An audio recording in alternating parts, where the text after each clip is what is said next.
자, 인사드리겠습니다. 안녕하세요. 예, 반갑습니다. 오늘은 이제 지난 시간에 이어서요, 2011년도 1회 전기기사, 전기설비기술기준 해설해 보도록 하겠습니다. 뭘 보고 뭘 버려야 될지 한번 파워하게 한번 보자고요. 자, 첫 번째, 바로 갑시다. 81번.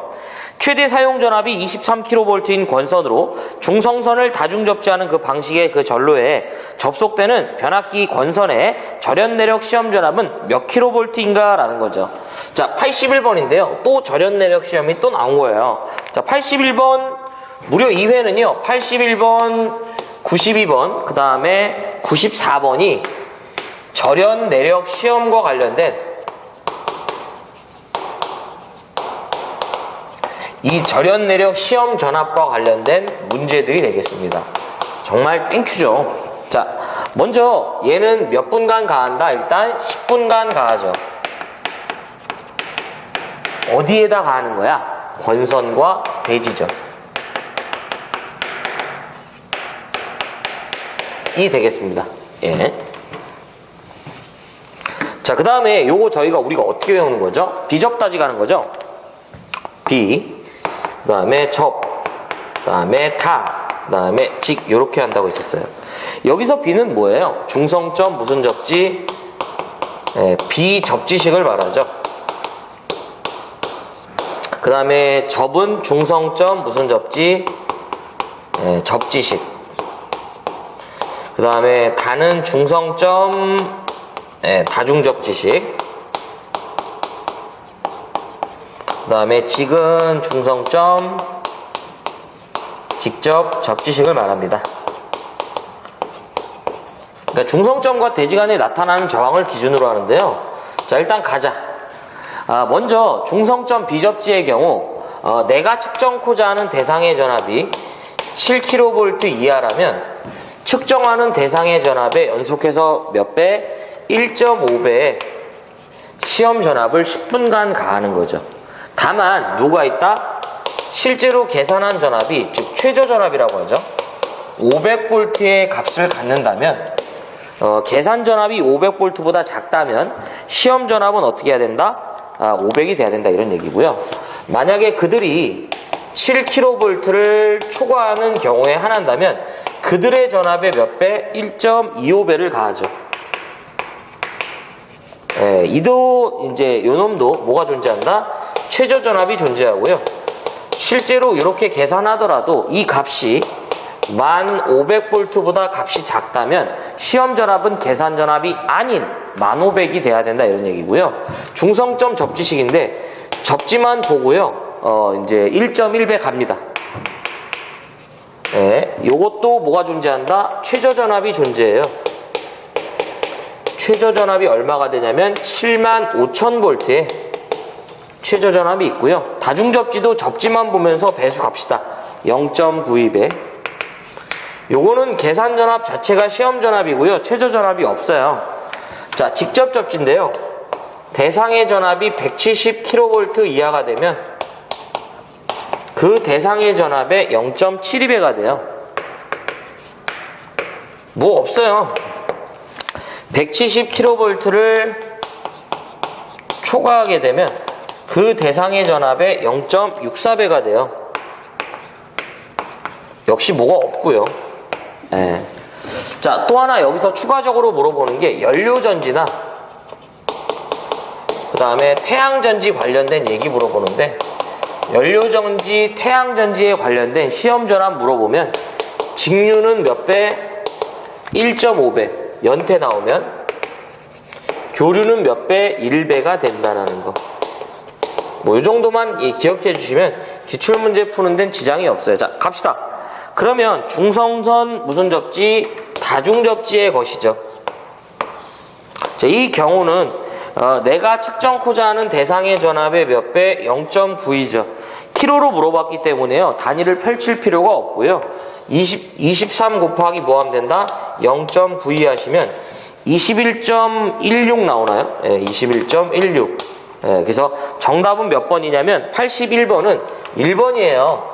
네. 자, 그 다음에 92번 보자. 자, 뒤에 장에 있다. 220V 저압 전동기의 절연 내력 시험이죠. 우리는 비접지다 그러니까 접지다 이런 얘기가 없으면요. 어떤 접지의 언급이 없으면 누구라고 기준 잡아서 접근하시면 된다? 비접지로 접근하시면 됩니다. 예. 220은 엄연한 뭐예요? 7kV 이하죠. 그러면 1.5배니까 220 곱하기 뭐예요? 1.5를 하면 330V가 나오는데 얘는 이런 기준이 있어요. 최저 전압을 확인해야 돼요. 계산 전압이 330이기 때문에 최저 전압에 미치지 못하죠. 그래서 시험 전압은 얼마가 된다? 500이 됩니다. 그래서 정답은 몇 번이냐면 3번이 되겠네요. 자, 그 다음에 94번 봅시다. 특고압 및 고압 전로의 절연 내력을 시험할 경우 시험 전압은 연속해서 몇 분 동안 시험하여야 하는가? 몇 분이에요? 우리는 절연 내력 시험 전압은 몇 분이 된다? 바로 10분간이 되겠죠. 무려 한 회에서 세 문제가 나올 정도로 이 파트에서 대박을 터뜨린 거죠. 자, 다 정리가 필요해요. 자, 이제 돌아오셔갖고 82번. 특고압 옥내 전기 설비를 시설할 때 특고압 옥내 배선의 사용 전압은 몇 kV 이하여야 되는가? 단 케이블 트레이에 의하지 않으며 위험의 우려가 없도록 시설한답니다. 자, 이거 지워볼게요. 요거는 제가 이제 여러분들 97번인 것 같아요. 예, 그렇습니다. 97번과 연계해서 설명해 보도록 하겠습니다. 테마가 같아요. 자, 82번과 97번을 제가 연계해 설명하겠습니다. 예. 자, 몇 번이냐면 82번과 97번이 됩니다. 요 테마는 제가 이제 이렇게 좀 정리를 해드릴게요. 전압에 따른 옥내 배선의 가능 공사다라고 해볼게요.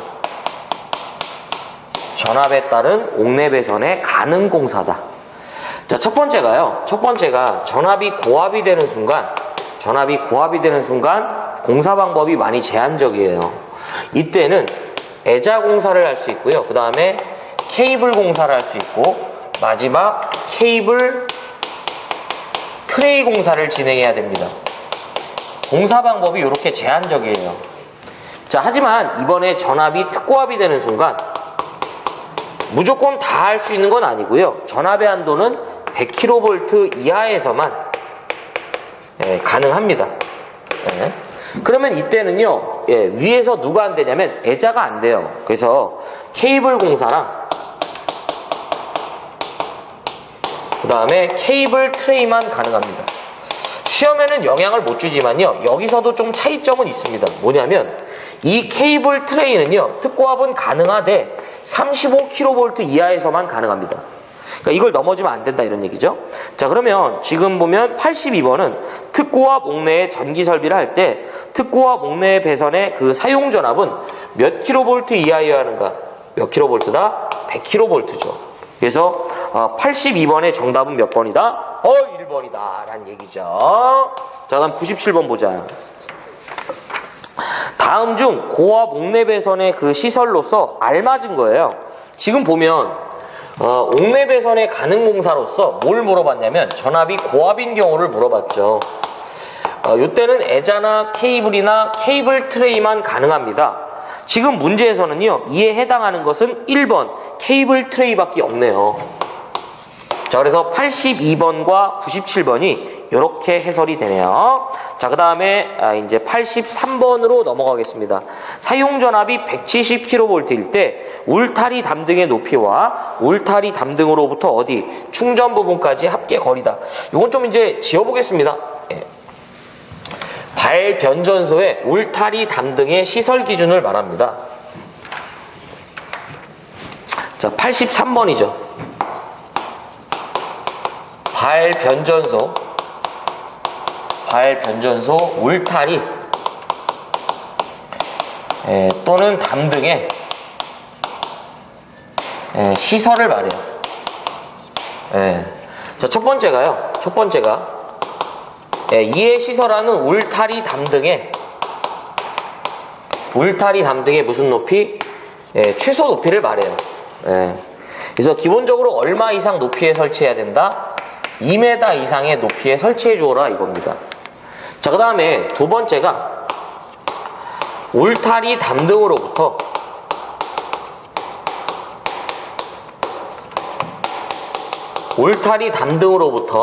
지표 하단 사이의 간격을 물어보면 울타리 담등으로부터 지표 하단 사이의 간격을 물어보면 얼마? 0.15m 이하가 돼야 돼요. 자, 무슨 얘기냐면, 자, 여기 울타리가 있고요. 그쵸? 우리가 이제 울타리를 설치할 때 이런 식으로 저희가 설치를 하잖아요.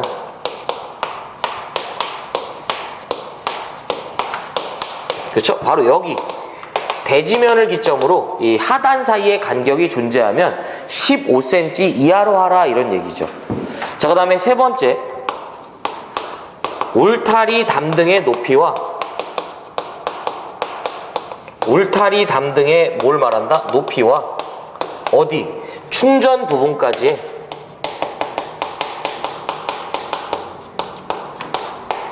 합계 거리를 물어봐요. 예. 그러면 이건 좀 제가 좀 설명을 좀 달리 해볼게요.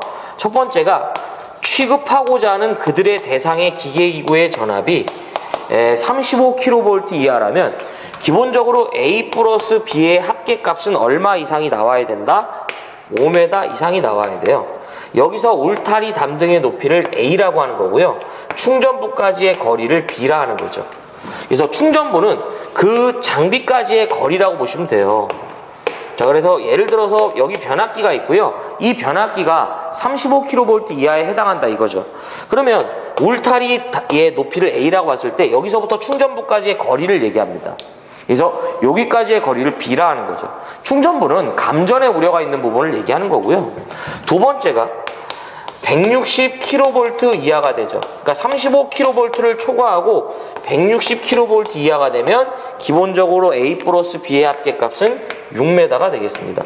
그 다음에 세 번째가 160kV를 초과하는 경우에 대해서는 기본 6에다가요 우리가 단수 적용하셔갖고요 가산해 주시면 돼요. 네, 이렇게. 그러면 지금 이 문제는 누구냐면 170이죠. 그러면서 뭘 물어봤다? 울타리 담등의 높이와 뭐가 된다? 충전부까지의 합계 거리를 물어본 거죠. 그러면 여기서 먼저 우리는 단수를 계산해야 돼요. 우리가 말하는 단수라는 건요, 기본적으로 160kV를 초과하는 전압이 있죠. 그 전압에서 누구를 빼준다? 160을 빼줍니다. 기준을 빼주고요. 여기다가 10으로 나눠주시면 돼. 근데 문제는 이 단수는 소수점이 나오면 절상해줘야 되는데 이 문제는 소수점이 안 나오죠. 왜냐하면 1이니까요. 그쵸? 네, 그래서 1단이 나오죠. 그러면 바로 집어넣는 거예요. 기본 6에다가 1 곱하기 뭐가 된다? 0.12m가 되겠네요. 그래서 계산하면 얼마가 나오냐면 6. 뭐가 된다? 12m가 정답이 되겠습니다. 그래서 정답은 몇 번이다? 83번은 4번으로 볼 수 있죠. 예. 자, 그 다음에 84번 가보겠습니다. 84번. 중량물이 통과하는 장소에 비닐 외장 케이블을 무슨 매설식? 직접 매설식에 의하여 매설한대요. 이때 뭘 물어봤다? 매설 깊이죠. 근데 이제 문제에서는 뭐가 된다? 이 중량물이 통과한다가 사실은 중요해요. 자, 우리 지중전선로의 매설 방법과 관련된 얘기고요. 자, 이거 좀 지워보자. 지중전선로의 매설 방법이다.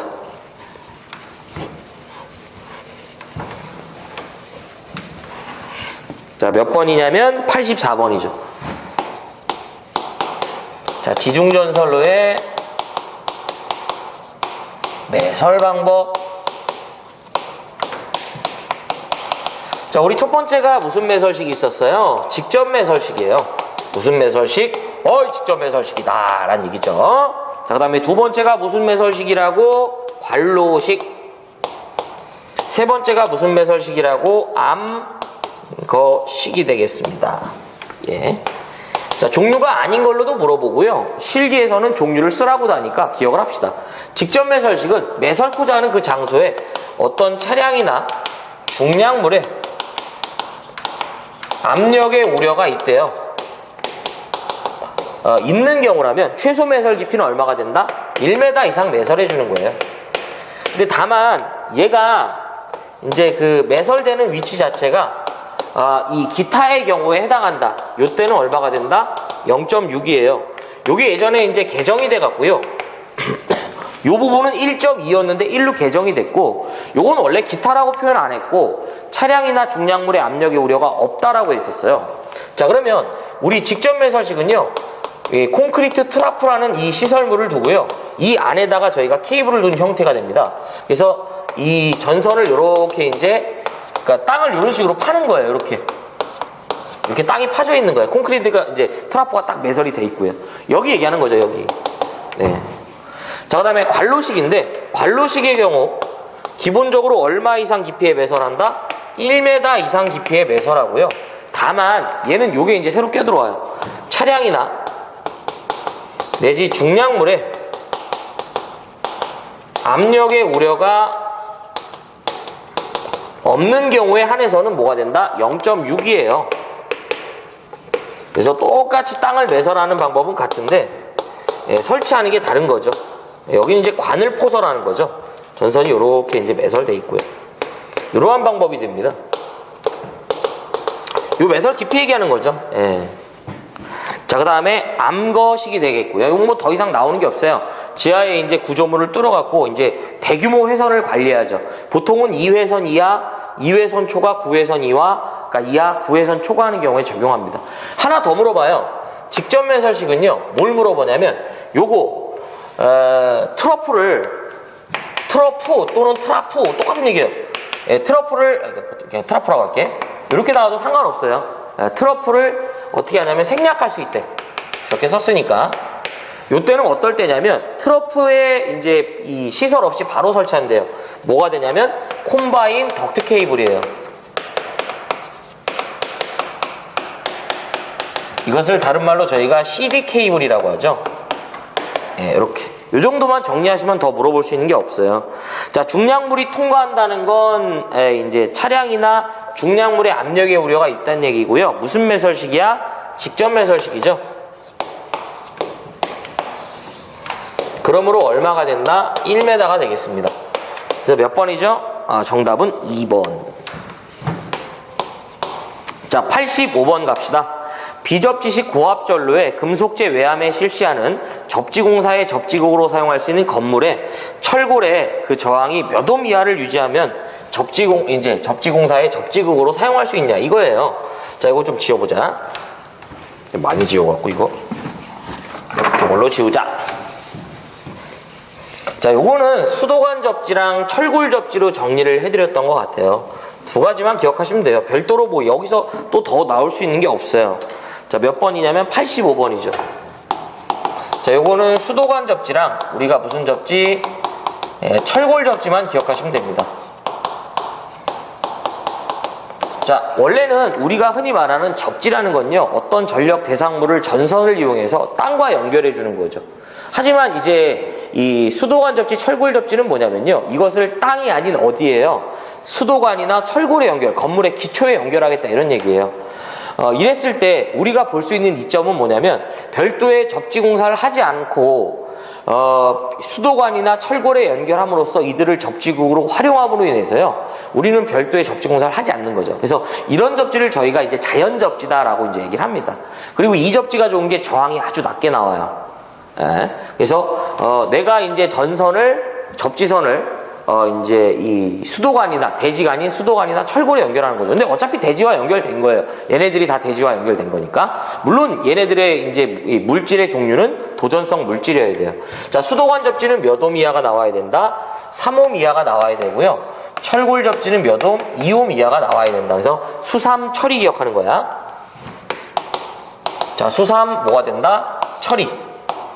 그래서 요거는 아직 접지선을 연결하기 전에 이들과 대지 간의 이제 저항을 측정해 보니 수도관은 몇 옴? 3옴 이하가 나오면 이 접지극으로 활용할 수 있다, 이런 얘기고요. 철골은 2옴 이하가 나오면 이를 접지극으로 활용할 수 있다, 이런 얘기죠. 그래서 지금 철골 물어봤죠. 정답은 몇 번이냐면 1번이 되겠습니다. 자, 그 다음에 86번.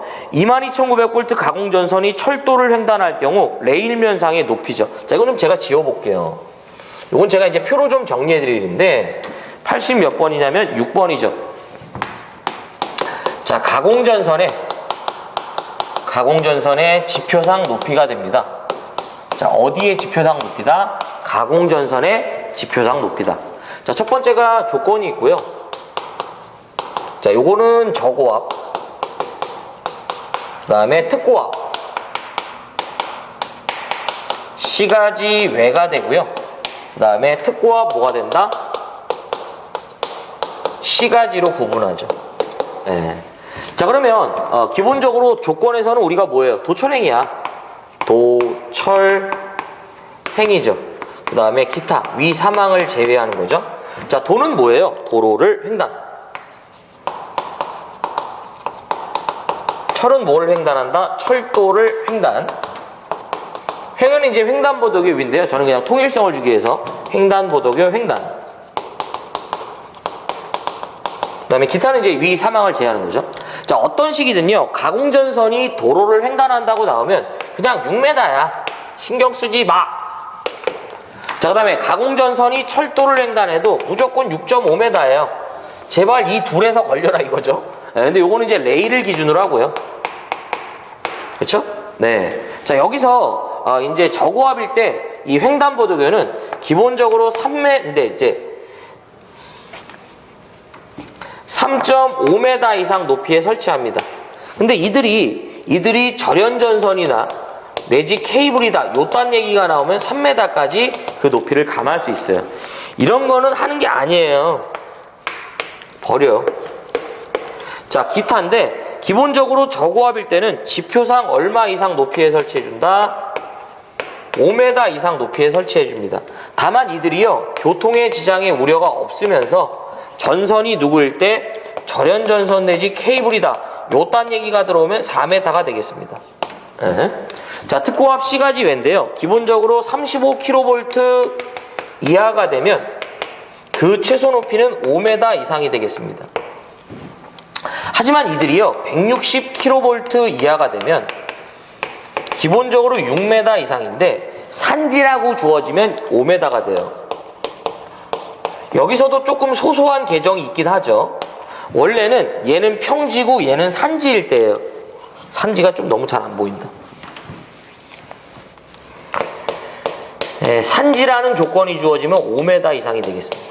그 다음에 160kV를 초과하면 단수 적용해서 접근하시면 돼요. 위치 자체가 산지면 5, 아니면 6이죠. 자, 요렇게 저희가 적용해 주시면 되겠습니다. 그 다음에 시가지일 때는요, 기본적으로 35kV 이하가 되면 10m 이상 높이에 설치합니다. 근데 전선이 누구일 때 절연전선이란 얘기가 주어지면 8m까지 그 높이가 감해질 수 있어요. 자, 그 다음에 35kV를 초과하게 되면 기본 10에다가, 애초에 8 예시가 없어. 기본 10에다가 단수 곱하기 0.12 잡아주시면 됩니다. 네, 이렇게. 자, 표를 완성합시다. 이 표도 제가 꽤나 많이 그린 것 같아요. 어쨌든 뭐 내용은 많지만요, 충분히 외워줄 만한 그러한 가치가 있습니다.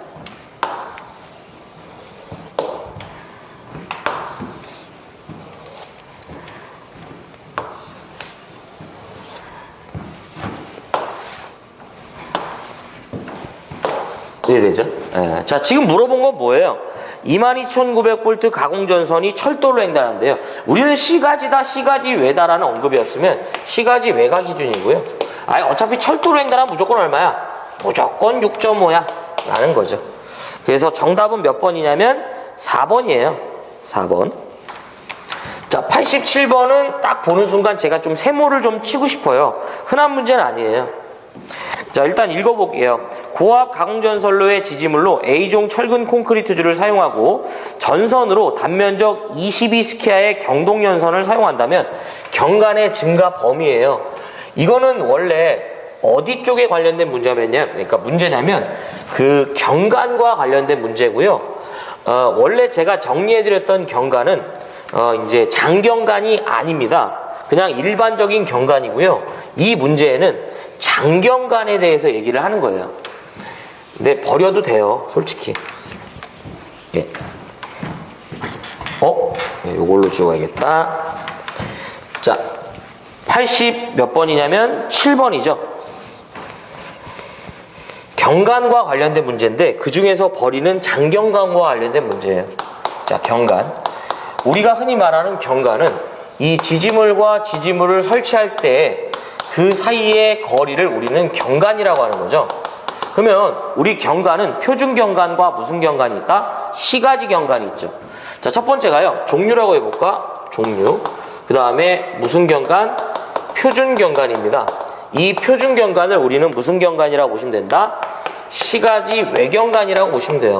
우리는 시가지 외다, 시가지다 라는 언급이 없으면 시가지 외가 기준이죠. 자, 지지물로서요. 지지물로서 제가 목주나 A종 지지물, A종 철주, A종 철근 콘크리트주를 사용했을 때 표준 경관은 얼마? 150m 이하를 유지해야 됩니다. 자, 또 하나가 지지물로 제가 B종 철주나 철근 콘크리트주를 사용하면 이때의 경관은 얼마? 250m 이하를 유지해야 됩니다. 그 다음에 철탑의 경우는 기본적으로 얼마? 600m가 돼요.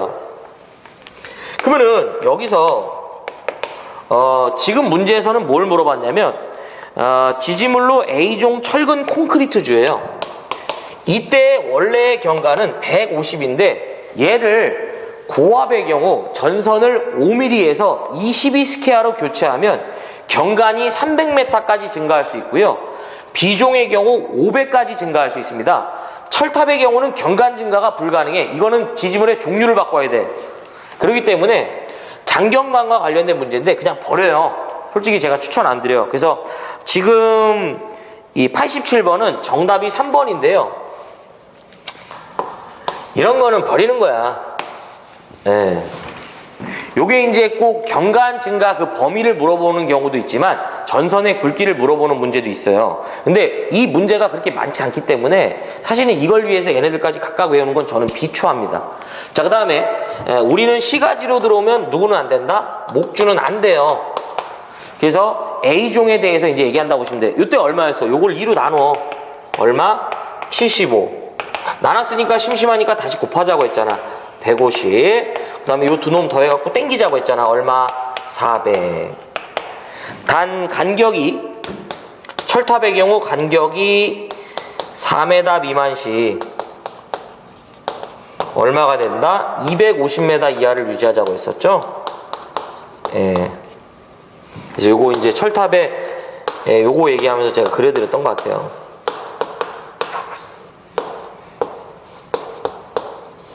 여기 얘기하는 거예요, 여기. 예, 그쵸? 그래서 이렇게 또 하나 이제 표를 완성합시다. 근데 개인적으로 제가 이제 장경관은 원하지 않지만 이 경관은 필수적으로 알고 있어야죠.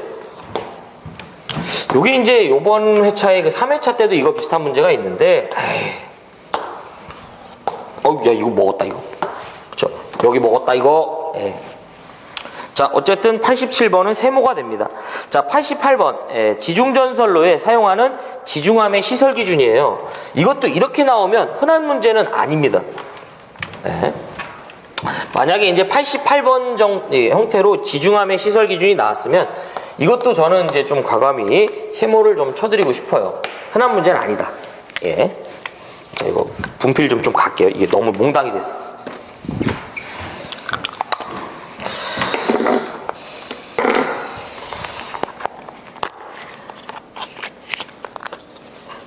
시간이 남으실 때 제가 이제 취사 선택하라고 하는 거 있죠. 세모 치는 거. 그런 거 보시고요. 만약에 시간이 안 남는다고 생각하면 과감히 버리시는 거야. 네.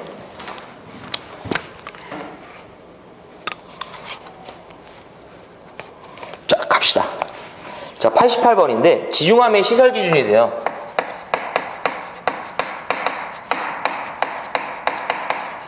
이거는 제가 봐달라는 것만 기억하시면 돼. 첫 번째가요. 조명 및 세척 장치가 필요 없어요. 근데 필요하다고 나와. 두 번째가요. 크기를 물어보면 무조건 1m 3승인데 이 문제는 사실 여기서 더 꼰 거예요.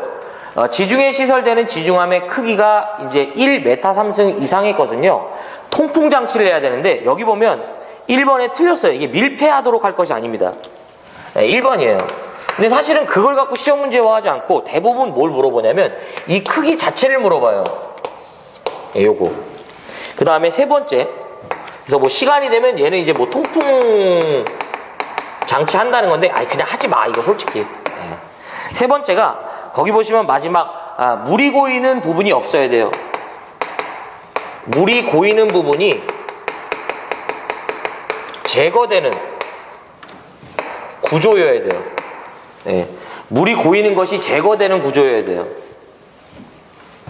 그래서 물이 고여도 무방하다 뭐 이런 얘기 나와. 그래서 이제 요 88번은 정답이 어쨌든 1번인데요. 이렇게 나오면 저는 이제 어쨌든 세 번 이제 쳐드리고 싶어요. 요 세 가지에서 다 걸리니까 요 세 가지를 좀 이제 중점적으로 기억해 주시기 바랍니다. 넘어가 보겠습니다. 자, 89번. 이것도 사실은 그 전기 집진 장치와 관련된 얘기인데요. 요게 이제 시험 문제화가 될 수 있는 게 있나 이렇게 생각합니다. 우리가 이제 거기 보면 특고압 전기 집진 장치라는데 뭐 정전 도장 장치 뭐 이렇게 얘기를 하는데 대표적으로 전기 집진 장치는 뭐냐면요. 우리가 어떤 운전 중에 발생되는 먼지를 포집하는 설비죠. 우리가 이제 이 전기 쪽으로 보면 화력 발전소가 대표적으로 집진 설비가 중요합니다. 왜냐하면 특히 석탄 화력 있죠.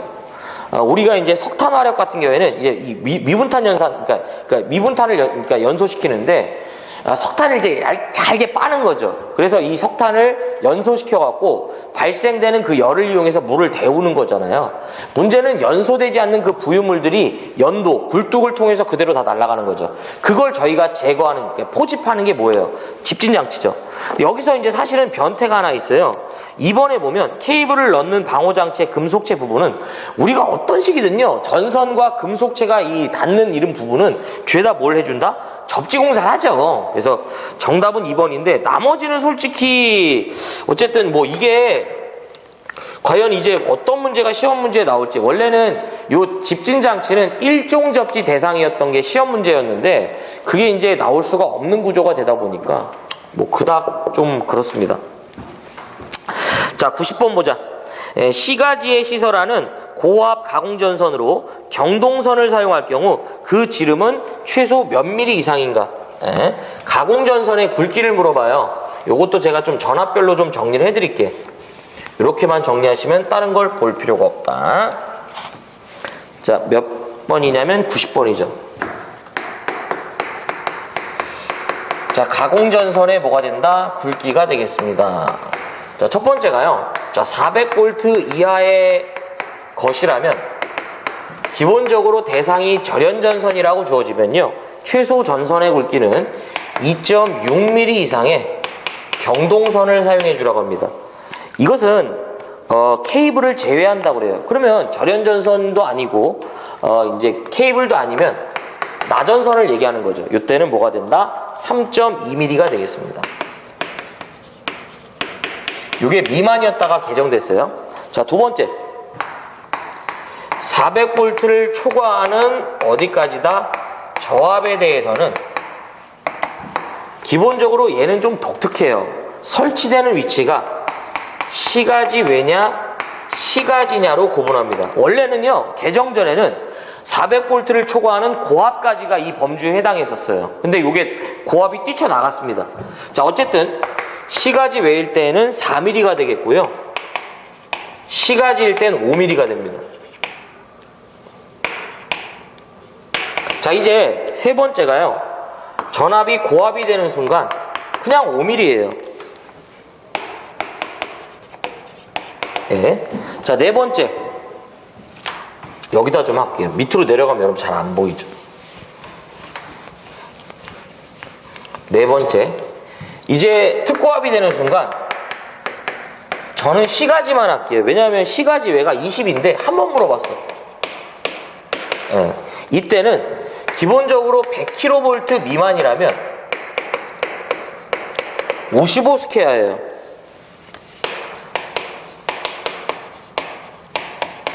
그 그 다음에 두 번째가 170kV 이하가 됩니다. 맨날 154로 나와. 150. 그 다음에 170kV를 초과해요. 240입니다. 요거까지는 솔직히 그닥이에요.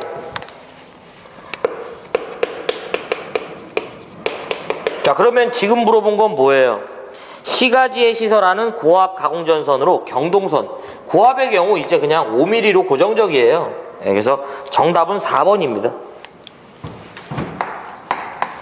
91번 버려. 22,900V 가공전선이 교류 전차선과 교차하고 이 교류 전차선 위에 시설될 경우 A종 철근 콘크리트줄을 사용한다면 특고압 가공전선로의 경관인데요. 91번은 이제 22,900V 가공전선과 이제 이 교류 전차선과 이제 교차 또는 이 위에 시설할 때 그때 경관을 물어본 건데 정답은 4번이에요. 이건 제가 특별히 해설하지 않겠습니다. 정말 출제가 이게 유니크합니다. 아무튼. 자, 92번은 제가 했고요. 93번 보겠습니다. 사용전압이 22,900V인 가공전선과 지지물과의 이제 이격거리는 일반적으로 몇 cm 이상인가? 요거는 제가 예전에 이제 요 테마를 좀 기억해 달라고 했어요. 이 부분을 할 때. 자, 가공전선과 지지물과의 이격거리다라고 말씀드렸죠. 자, 거의 다 끝나가니까요. 조금만. 93번이죠. 요건 제가 정리를 해드릴 텐데요. 자, 요것만 기억하셨으면 합니다. 요 문제만.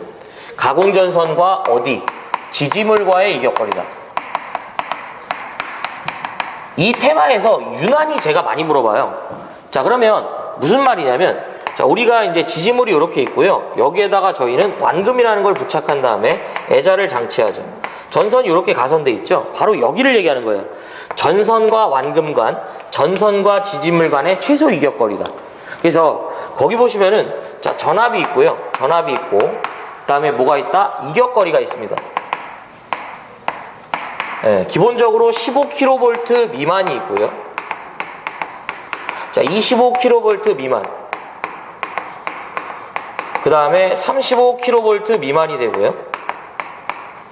그 다음에 50kV 미만이 되고, 그 다음에 60kV 미만이 되고, 그 다음에 70kV 미만이 되겠습니다. 자, 그러면 15를 기준으로 해갖고요. 얼마가 되냐면 0.15m가 돼요. 여기다가 0.05m만 더해주면 돼요. 얘는 0.2m, 얘는 0.25m, 얘는 0.3m, 얘는 0.35m, 얘는 0.4m가 돼요. 그러면 지금 문제에서는 뭘 물어본 거냐면 22,900V니까 이 25kV 미만으로서 20cm, 0.2m를 물어본 거죠. 정답은 그래서 4번인데요. 이 표를 다 기억하셔도 좋지만 저는 요 문제 하나 그냥 달랑 기억하시는 걸 추천드려요. 요 테마에서는 저 문제가 많이 나오기 때문에 그런 거죠. 다른 이유는 없어요. 자, 요렇게 표를 완성하시면 되겠다 라는 거죠. 그래서 시험 문제는 요 놈으로 출제가 됩니다. 요것도 하나 확인 좀 해주실 분들은 하시는 거고요. 자, 그 다음에 이제 95번 고압 가공전선로의 지지물에 시설하는 전력보안통신선에 대한 설명 중 적합한 거죠. 네, 거의 다 끝나가요. 자, 몇 번이냐면 95번이죠. 네, 전력보안통신선의 지표상 높이가 됩니다. 자, 전력보안통신선의 지표상 높이다. 요건 제가 두 가지를 한꺼번에 다 해보겠습니다. 첫 번째가 이제 조건이 되고요. 전력보안통신선은 가공통신선이라는 게 있어요. 그 다음에 무슨 통신선이 있다? 첨가통신선이라는 게 있다. 이 첨가통신선은 저압 또는 고압에 해당하고 또 하나가 특고압이 됩니다. 그러면 우리가 흔히 말하는 가공통신선은 전력 보안 통신선을 위해서 지지부를 세웠고요. 첨가 통신선은 기존의 전력선을 지지하는 지지물에다가 이 통신선을 업어가는 거죠. 자, 그 다음에 횡단보도교. 자, 그러면 가공통신선이요, 도로를 횡단하면 최소 높이는 5m 이상 높이에 설치해 줍니다. 다만 이들이 무슨 장소? 교통의 지장에 우려가 없다라는 조건 하에는 4.5m가 됩니다. 자, 저압이든 고압이든 특고압이든 여기에 시설하는 이 지지물에 시설하는 통신선은 무조건 6m가 됩니다. 다만 저고압일 때만 교통의 지장에 우려가 없다라고 조건 하에 5m 이상이 되겠습니다. 철도를 횡단하면 우리는 땡큐예요. 무조건 6.5. 자, 얘는 레일을 기준으로 하죠. 예. 그 다음에 가공통신선이 횡단보도교를 횡단하면 최소 얼마? 3m 이상 높이에 설치합니다. 자, 저고압의 경우 기본적으로 3.5m 이상 높이에 설치하고요. 절연전선 내지 케이블이 주어진다면 3m가 되겠습니다. 특고압은 5m가 되겠고요. 예. 그래서 뼈다구를 완성하면 되겠다. 문제에서 물어본 건 뭐냐면요, 고압 가공전선로에 그 지지물에 시설하는 통신선이죠. 예, 첨가통신선으로서 고압 첨가통신선이 되겠다라는 거죠. 그러면 지금 이 조건을 보는 거예요. 이 조건. 자, 그럼 갑시다. 1번 도로를 횡단할 경우 5m. 아니야. 기본적으로 6이고요. 교통이란 얘기가 있어야 돼. 아니죠. 자, 2번. 맞는 말이지. 철도를 횡단하면 무조건 뭐예요? 6.5야. 자, 그 다음에 3번. 횡단보도교. 아니야. 기본적으로 여기서는 3.5라고 했는데, 위에서 조건이 아니죠. 왜냐하면 통신선이 절연전선이라고 줬기 때문에 3m가 되겠고요. 그 다음에 4번. 도로를 횡단할 경우 교통의 지장에 우려가 없으면, 이제 4.5가 아니라 5죠. 네. 자, 그 다음에 96번. 버스 덕트 공사에 의한 저하복내 배선의 시설로 잘못된 거. 자, 버스 덕트인데요. 일단은 요것도 이제 접지를 하는 걸 좀 기억하면서 두 가지만 기억하시면 돼. 첫 번째가요, 지지점 간의 거리가 3m 이하입니다. 두 번째가 거기 보시면은 얘는 뭐 따로 그 얘기는 없지만요, 나전선의 시공을 허용해요. 나전이라고 했네. 나전선의 시공을 허용합니다. 요 정도만 믿고 가는 거예요. 자, 그럼 갑시다. 잘못된 거죠. 1번, 환기형을 제외한 덕트의 끝부분은 막는 거예요. 일단 얘기 안 했고요. 2번, 아니지. 덕트를 조영제를 따라 붙이는 경우 그 덕트의 지지점 간 거리는 얼마? 5m가 아니라요, 3m가 정답이죠. 그래서 정답은 몇 번이냐면 2번이 되고요. 나머지는 죄다 맞는 얘기입니다. 예, 요거만 믿고 가자. 자, 그 다음에 97번 아까 했고, 마지막 문제가 돼요. 98번. 발전기 보호장치로서 사고의 종류에 따라서 자동 차단 장치를 시설하는 경우가 아닌 거죠. 요거 제가 좀 후루꾸로 좀 한번 볼게요. 자, 마지막 문제가 되겠습니다. 98번. 발전기 등의 보호장치가 돼요. 요건 제가 정리해드리는 것만 보시면 돼. 첫 번째가 과전류에 대해서는 용량에 관계가 없어요. 무슨 말이냐면 모든 발전기는요, 과전류나 여기 없지만 과전압도 포함돼요. 시험에 안 나오니까 안 하는 거야. 과전류나 과전압에 대해서는 이제 용량에 관계없이 보호해줘라 이거고요. 문제에서 풍차 나오면 무조건 100입니다. 풍력 발전기를 회전시켜주는 매체를 풍차라고 하는 거죠. 이 유압장치의 압력을 조절하는 이 유압이 현저히 저하인데요. 이때는 100kVA 이상부터는 이에 대한 보호 대책을 요구하고요. 자, 수차 나오면 무조건 500입니다. 이거 똑같아요. 압력을 조절하는 이제 유압장치의 압력이 현저히 저하한다, 뭐 이런 얘기 나오고. 네 번째가 베어링에 온도가 상승된대요. 요때는 무조건 2000이야.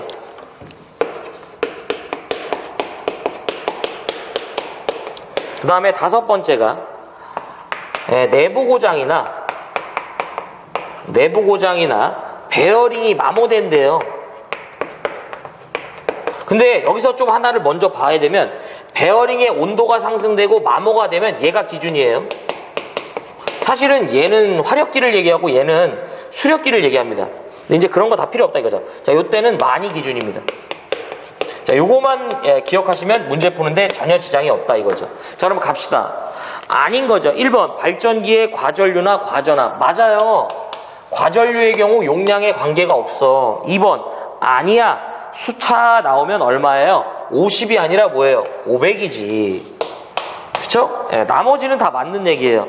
풍차 100, 그 다음에 발전기 내부 고장. 다 맞는 얘기죠. 그래서 98번은 정답이 몇 번이냐면 2번이다 라는 얘기입니다. 그래서 여기까지가 2011년도 1회 전기기사 기술기준에, 전기설비 기술기준에 관련된 해설인데요. 무엇을 보고 무엇을 버릴지 한번 정해보도록 하겠습니다. 81번, 92번, 94번 절연내력 시험이죠. 무조건 해야지. 82번, 그 다음에 97번 옥내배선에 따른 이제 이 전압에 따른 옥내배선에 가는 공사 해야죠. 83번 발 변전소 울타리 담등의 시설 해야 됩니다. 83번 지중전선로의 매설 방법 해야죠. 85번 수도관 접지, 철골 접지 해야 되죠. 86번 가공전선의 이제 지표상 높이 표 외워야 돼. 87번 버려. 경관을 기억하자. 장경관 버리자. 88번도 이렇게 나오면 좀 쉬운 문제는 아니에요. 일반적인 문제가 아니란 얘기지. 하지만 지중함의 시설 기준 정리한 거 정리해 주시고요. 89번 집진장치 더 이상 나올 수 있는 부분이 좀 애매합니다. 자, 그 다음에 90번 가공전선의 굵기죠. 해야죠. 91번은 버려. 92번 이제 절연내력이죠. 93번은 이제 제가 이제 표로 정리해 드렸었죠. 가공전선과 이제 이 지지물 간의 이격거리, 요 문제 하나를 기억해도 되고요. 제가 정리해 드린 표를 다 기억하셔도 됩니다. 자, 94번 절연내력 해야 되고, 95번 전력보안통신선의 이제 지표상 높이죠. 해야 돼요. 96번 버스덕트, 제가 정리한 2가지만. 그다음에 97번 전압에 따른 옥내배선 가는 공사, 98번 발전기 등의 보호장치, 이렇게 정리하시면 되겠습니다. 그래서 정리해달라는 얘기는 꼭 이제 제가 정리해드린 부분 다 기억을 해주셔야 돼요. 자, 어쨌든 여기까지가 2011년도 1회 전기기사, 전기설비 기술 기준에 관련된 해설이었고요. 시청해주셔서 고맙습니다. 저는 다음 회차 때 뵙겠습니다. 자, 물러가 보겠습니다.